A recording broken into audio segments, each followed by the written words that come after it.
再来，咱来看以色列伫咧加沙的战争，造成22000外的巴勒斯坦人死亡，其中有要1/3是囡仔。有一个9岁巴勒斯坦的查某囡仔，伊伫镜头头前甲发生的代志，透过社群媒体传出去，今嘛已经有超过60万人来看。伊嘛互号做是加沙上少岁公民记者。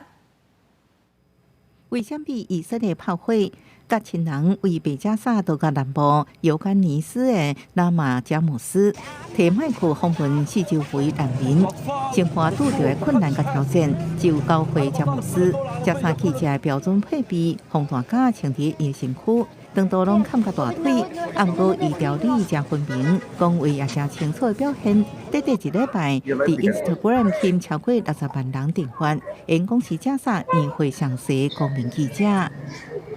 بحب إني أكون صحفية وبحب مهنة الصحافة بحب أشيل الكاميرا وأروح أصور فيها الناس وبحب أوصل صورتي وصورة العالم كلها للعالم اللي برا 其他地区共会囡仔过规律的学习生活，詹姆斯是去访问病院、难民营学校，见证残酷的战争、无人道的世界。رسالة للعالم إنه يوقفوا الحرب عنا بدناش قصف كل ما نشرب من مكان بنلاقي خبط احنا بدنا مكان آمن بدناش حرب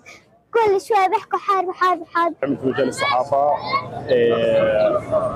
لما من وهي صغيرة كانت عندها كثير موهبة حلوة تحب تحاور اجتماعية جدا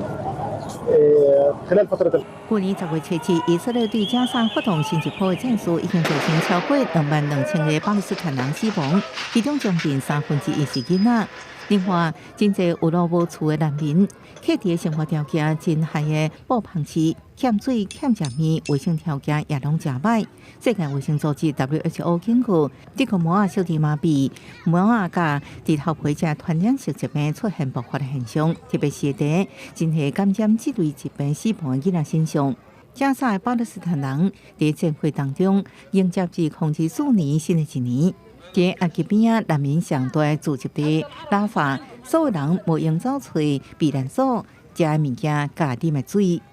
عام 24 إنه أنا ما أموتش